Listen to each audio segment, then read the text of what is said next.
जय श्री राधा कृष्ण। ओ मेरे प्यारे कान्हा, तुम्हारे बिना मैं शून्य हूँ, तुम साथ हो तो मैं अनंत हूँ। तन की जाने मन की जाने, जाने चित्त की चोरी। अपने प्रियतम से क्या छुपाऊं, जिसके हाथ है सबकी डोरी। जय जय श्री राधे, जय जय श्री राधे, जय जय श्री राधे श्याम। अच्छा, अब मुझे एक बात बताओ, क्या कभी ऐसा हुआ है कि जिस इंसान को सबके सामने अपमानित किया गया हो, उसी इंसान को भगवान कुछ ही समय में इतनी ऊंचाइयों पर पहुंचा दे कि दुनिया उसको सलाम करे? देखा है आपने कभी ऐसा? और क्या सच में भगवान सिर्फ उसी की मदद करते हैं जो दिल से सच्चा होता है? आज मैं आपको एक ऐसी सत्य घटना बताने जा रही हूँ जो मुझे एक व्यक्ति ने खुद अपने जीवन का अनुभव बताकर सुनाई थी। और यकीन मानिए, इस कहानी का हर मोड़ आपको अंदर तक हिला देगा। प्रेरणा तो मिलेगी मिलेगी, बहुत शक्ति भी मिलेगी, और साथ ही अपने प्रभु के लिए, अपने भगवान के लिए विश्वास जागृत होगा। तो एक रिक्वेस्ट है, अगर वीडियो बंद करनी है तो अभी कर दीजिए, और वरना प्लीज इस प्रसंग को लास्ट तक सुनिएगा। चलिए अब शुरू करते हैं। ये प्रसंग दिल्ली शहर का है, ऐसी जगह जहां हर गली में एक नई कहानी हर समय जन्म लेती ही रहती है। कहा जाता है इसी शहर की एक तंग गली में एक छोटा सा किराए का मकान था, और उस मकान में, उस कमरे में रहता था अजय। अजय एक सीधा साधा लड़का, जिसकी आंखों में बहुत बड़े सपने थे। अजय 26 साल का युवक था। उसके चेहरे पे सादगी और आंखों में बड़े बड़े सपने झलकते थे।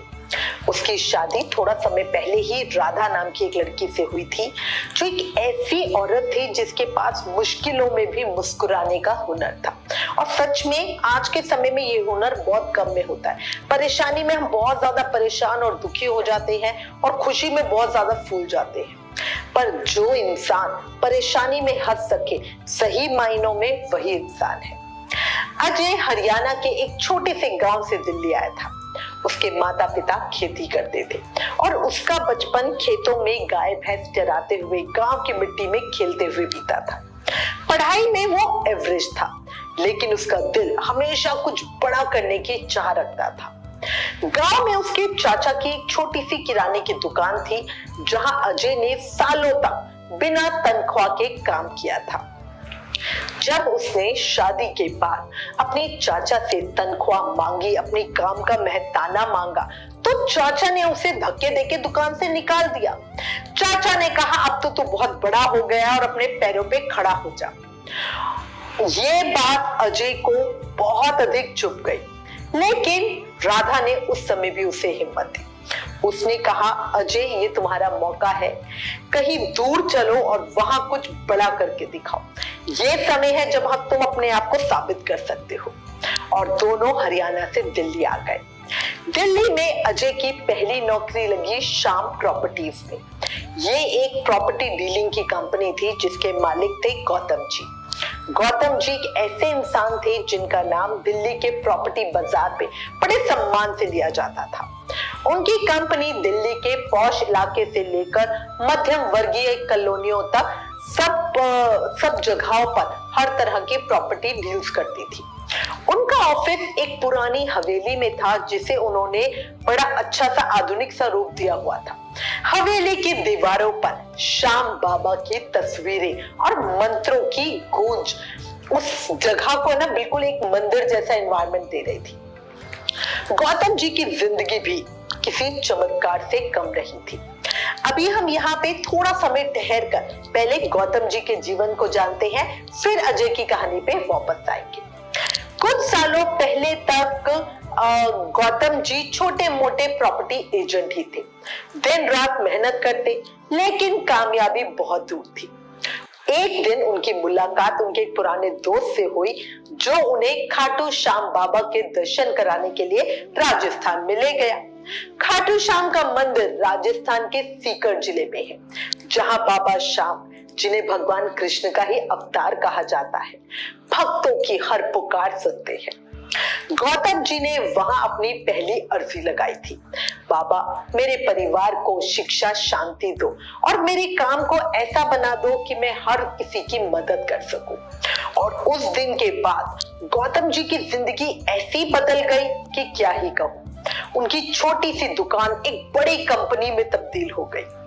आज उनके पास ना सिर्फ पैसा था बल्कि समाज में इज्जत और लोगों का प्यार भी था। गौतम जी का मानना था कि उनकी सारी सफलता बाबा श्याम की कृपा से है। वो कहते थे बाबा की कृपा ऐसी है कि अगर तुम सच्चे दिल से एक बार कुछ मांग लो तो वो तुम्हें उसका कई गुना करके देते हैं। उनके ऑफिस में हर समय जय श्री श्याम का मंत्र जाप की वो जो धुन होती है ना, वो हर समय बजती रहती थी और बड़ा प्यारा सूदिंग सा माहौल था। कर्मचारी भी उनकी भक्ति से बहुत प्रभावित थे। गौतम जी का व्यवहार इतना सरल और उदार था कि वो हर कर्मचारी का नाम तक याद रखते थे। मतलब समझो इतनी बड़ी कंपनी, इतने सारे कर्मचारी, बट अगर मालिक है ना कभी आके आपको नाम से बुला दे, आपको कितनी ही ज्यादा खुशी होती है ना। वरना ज्यादातर क्या होता है, जो बड़े बड़े मैनेजर या उस लेवल के लोग होते हैं, मालिकों को सिर्फ उन्हीं के नाम याद रहते हैं। पर हमारे गौतम जी, क्योंकि वो खुद देखो, जो इंसान खुद नीचे से उठ के ऊपर जाता है ना, उसको उस चीज की अहमियत होती है। वो अक्सर कहते थे मेरे कर्मचारी मेरा परिवार है, अगर ये मेहनत करेंगे तो बाबा हम सब पर कृपा करेंगे। गौतम जी की उदारता का ये किस्सा पूरे ऑफिस में मशहूर था। एक बार इसी में एक और किस्सा बताना चाहूंगी। एक बार एक कर्मचारी की मां बहुत बीमार थी और उसके पास इलाज के लिए पैसे तक नहीं थे। गौतम जी ने ना सिर्फ उसकी मां का इलाज कराया बल्कि उसे 3 महीने की तनख्वाह एडवांस में भी थी। वो कहते थे पैसे कमाने का मकसद दूसरों की मदद करना है, ना कि घमंड करना। और वाकई देखो, जब हम जमीन पे होते हैं तो हर कोई एक दूसरे की मदद कर देता है, पर ऊंचाई पे जाकर है ना, घमंड का ऐसा पर्दा चढ़ता है ना आंखों पे कि नीचे वाले आपको कीड़े मकोड़े दिखते हैं। और अगर ऊंचाई पे जाकर भी कोई अपनी औकात ना भूले, वही सच्चा इंसान होता है। अच्छा, अब यहाँ पे मैं आपको गौतम जी के साथ प्रभाकर जी के विषय में भी बताना चाहूंगी। प्रभाकर जी भी प्रॉपर्टी डीलिंग के क्षेत्र में एक बहुत बड़ा नाम थे। वो गौतम जी के पुराने मित्र थे और ये दोस्ती पैसों और कारोबार की नींव पर टिकी हुई थी। प्रभाकर जी को भी बाबा श्याम की कृपा प्राप्त थी और ये रास्ता उन्हें गौतम जी ने ही दिखाया था। लेकिन प्रभाकर जी का स्वभाव गौतम जी से बिल्कुल उल्टा था। उनके पास धन की कोई कमी नहीं थी। उनके पास दिल्ली के सबसे पॉश इलाकों में कई प्रॉपर्टीज थी और उनकी गाड़ियां, कपड़े और लाइफस्टाइल सब कुछ बहुत अधिक रईसी था और यही उनके ना पैसे की निशानी थी। लेकिन उनका अहंकार उनकी सबसे बड़ी कमजोरी थी। प्रभाकर जी का ऑफिस दिल्ली के एक बहुत बड़े बिजनेस हब में था। वहां उनके कर्मचारी डर डर कर काम करते थे। अगर कोई गलती से प्रभाकर जी के सामने आ जाए तो वो उसे ऐसे डांटते थे कि वो इंसान अपनी औकात मतलब जिंदगी भर भूल नहीं सकता है। एक बार एक कर्मचारी ने गलती से उनके टेबल पे रखा गिलास गिरा दिया था। बस फिर क्या था, प्रभाकर जी ने उस इंसान को सबके सामने इतने बुरे शब्दों में डांटा कि वो लड़का रोते हुए ऑफिस से बाहर गया। मतलब जस्ट इमेजिन करो कि किस बुरी तरह उसे कहा होगा। प्रभाकर जी का मानना था कि पैसा ही सब कुछ है। वो कहते थे पैसा बोलता है और मैं पैसे की भाषा में ही बात करता हूँ। प्रभाकर जी की भक्ति में दिखावा ज्यादा था। वो बाबा श्याम के दर्शनों के लिए जाते जरूर थे, लेकिन उनका मकसद था लोगों को अपनी दौलत और रुतबा दिखाना। वो मंदिर में बड़े बड़े दान देते, लेकिन उनके दिल में सच्ची श्रद्धा की बहुत कमी थी। गौतम जी और प्रभाकर जी में यही अंतर था। गौतम जी की भक्ति सच्ची थी, जबकि प्रभाकर जी की भक्ति एक दिखावा मात्र था। अब वापस चलते हैं अजय जी की तरफ। अजय जी गांव से दिल्ली तो आ गए, गौतम जी के ऑफिस में नौकरी भी मिल गई, पर यह नौकरी उनके लिए आसान नहीं थी। अजय को नौकरी मिले अभी 1 महीना भी नहीं हुआ था। उसका काम था लोगों को प्रॉपर्टीज के पर्चे बांटना और क्लाइंट्स को ऑफिस तक लाना। ऑफिस में उसे बताया गया कि अजय, अगर तुम 100 लोगों को पर्चे बांटोगे और उनमें से सिर्फ 10 भी ऑफिस आ गए तो तुम्हारी जिंदगी बदल जाएगी। और जब अजय ने ये सुना था ना, तो उसके मन में बड़े बड़े सपने जाग रहे थे। उसे लगा था अरे ये काम तो बड़ा आसान है, बस लोगों को पर्चे ही तो देने हैं, कुछ लोग तो उनमें से आ ही जाएंगे। और फिर कमीशन के साथ उसकी तनख्वाह 12,000 रुपए जो फिक्स थी वो तो बढ़कर लाखों तक चली जाएगी। मतलब इंसान के ना फितरत ये होती है, जरा सा कुछ होते ही ना वो ख्वाब जल्दी बनाने लगता है। लेकिन हकीकत इतनी आसान नहीं थी। दिल्ली की भीड़ में लोग इतने व्यस्त थे कि कोई पर्चा ही लेने को तैयार नहीं था, और जो लेते थे वो उसे बिना पढ़े कूड़ेदान में डाल देते थे। अजय बहुत निराश होने लगा। उसे डर था कि गौतम जी उसे निकाल देंगे। वो घर लौटा तो राधा उसका हौसला बढ़ाती। एक रात जब अजय उदास होकर वापस घर आया तो वो इतना ज्यादा अपसेट था ना कि उसने राधा से कहा कि मुझे लगता है कि मैंने तुम्हारी भी जिंदगी खराब कर दी है। 12,000 रुपए की तनख्वाह में घर कैसे चलेगा? और उस समय राधा ने उसका हाथ पकड़ा और कहा, अजय, पैसा तो आना जाना है, लेकिन तुम्हारा दिल और तुम्हारी मेहनत वो अनमोल है। तुम्हारे मालिक गौतम जी ने बाबा श्याम की बात की थी ना, तुम भी बाबा पे भरोसा रखो, वो सब ठीक कर देंगे। राधा की बातों ने अजय को एक नई हिम्मत दी। उसने फैसला किया कि वो और मेहनत करेगा। महीने का आखिरी दिन था, ऑफिस में तनख्वाह बांटी जा रही थी। अजय उदास था। उसने सोचा कि शायद उसे आधी तनख्वाह भी ना मिले, क्योंकि उसने पूरे महीने एक सिंगल डील भी नहीं की थी। ऑफिस में माहौल बहुत उत्साह वाला था। सभी कर्मचारी अपनी तनख्वाह ले रहे थे। तभी गौतम जी आए। उन्होंने अजय को एक कोने में उदास खड़े देखा। गौतम जी ने उसके कंधे पर हाथ रखा और कहा, क्या हुआ अजय, मेरा शेर इतना उदास क्यों है? अजय ने शर्मिंदा से सर झुकाते हुए कहा, सर, मैंने बहुत मेहनत की, लेकिन एक भी क्लाइंट नहीं ला पाया। शायद मैं इस काम के लायक ही नहीं। गौतम जी मुस्कुराए और बोले, अजय, पहला महीना सीखने का होता है। तुमने मेहनत की ये मैंने देखा है। बाबा श्याम सब देख रहे हैं। आज नहीं तो कल तुम जरूर दहाड़ोगे।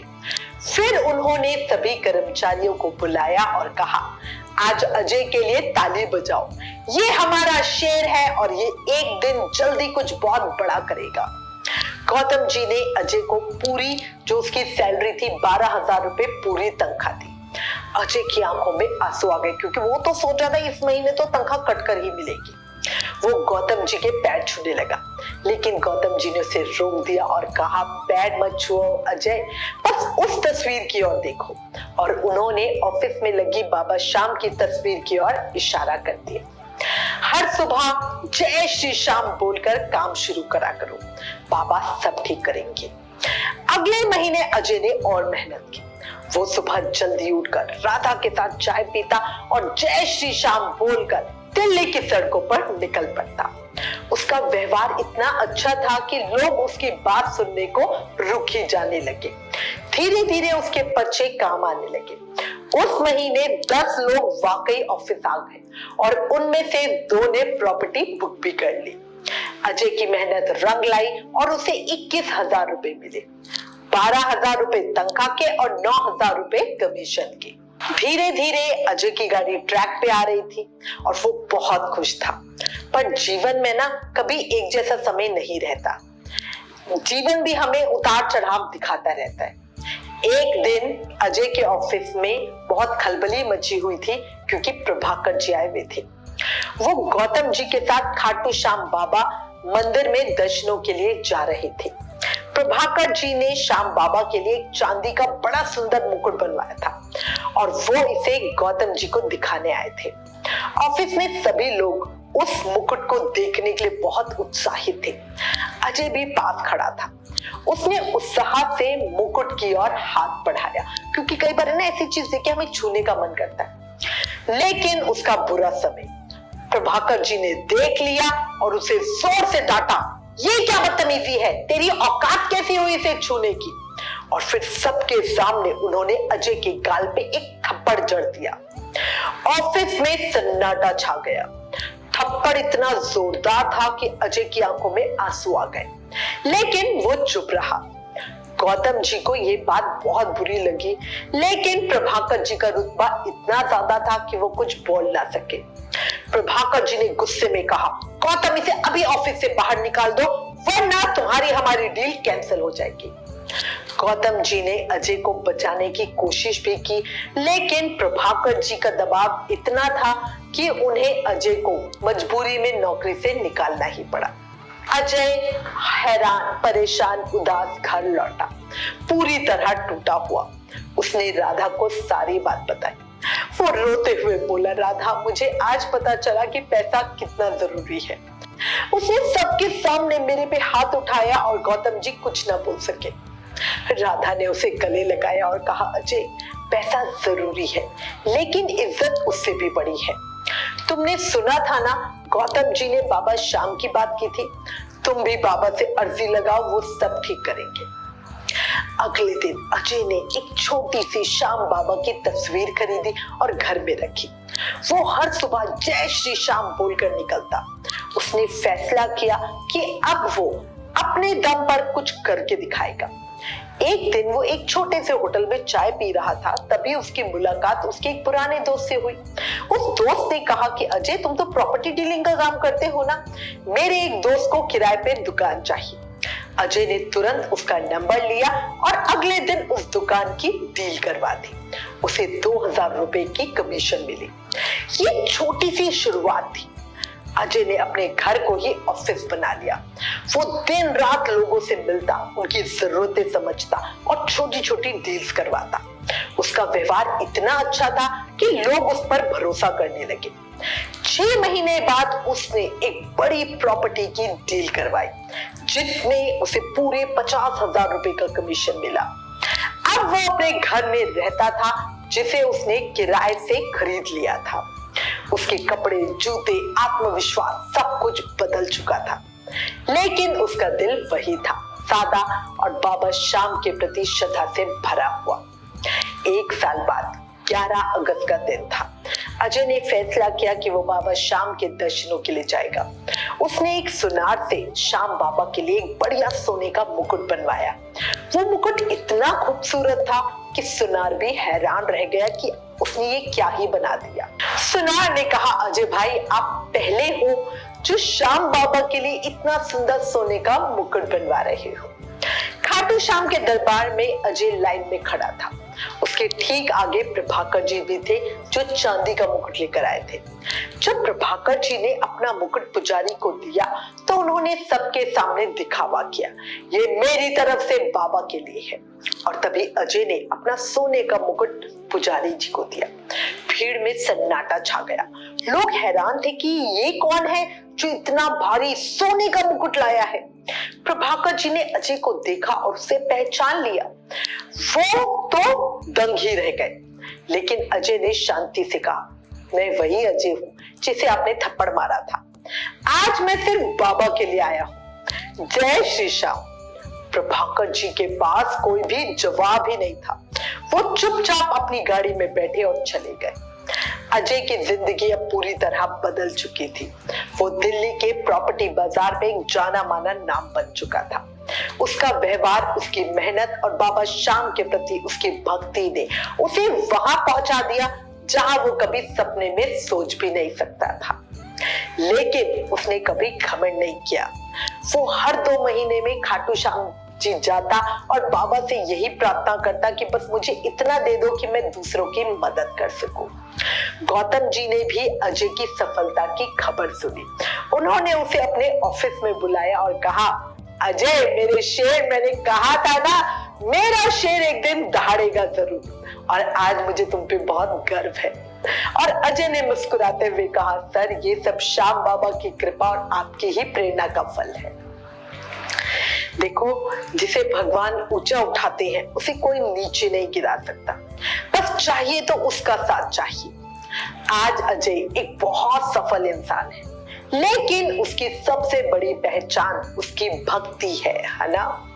वो हर बार यही कहता है, भगवान से कभी ज्यादा मत मांगो, बस इतना मांगो कि उसका साथ कभी न छूटे। और मेनली कलयुग में भक्त तो होता यही है कि ठाकुर जी हमें खूब पैसा धन दौलत तो दे देते, अपना साथ नहीं देते, अपनी भक्ति नहीं देते। तो ठाकुर जी से हमेशा ठाकुर जी को ही मांगो। तो भक्तों, इस प्रसंग में सिर्फ चमत्कार पैसे का नहीं था, है ना, कि उसको पावर मिल गई, ये चमत्कार नहीं था। चमत्कार था विश्वास का, चमत्कार था धैर्य का, और चमत्कार था भगवान की कृपा का। सही कह रही हूँ? बोला श्याम बाबा की जय, खाटू नरेश की जय, हारे के सहारे की जय। हे गोविंद मेरे, मुझे और कुछ नहीं चाहिए प्रभु, बस इतना करना कि कभी अपने आप से मुझे दूर मत करना। जय श्री राधा कृष्ण।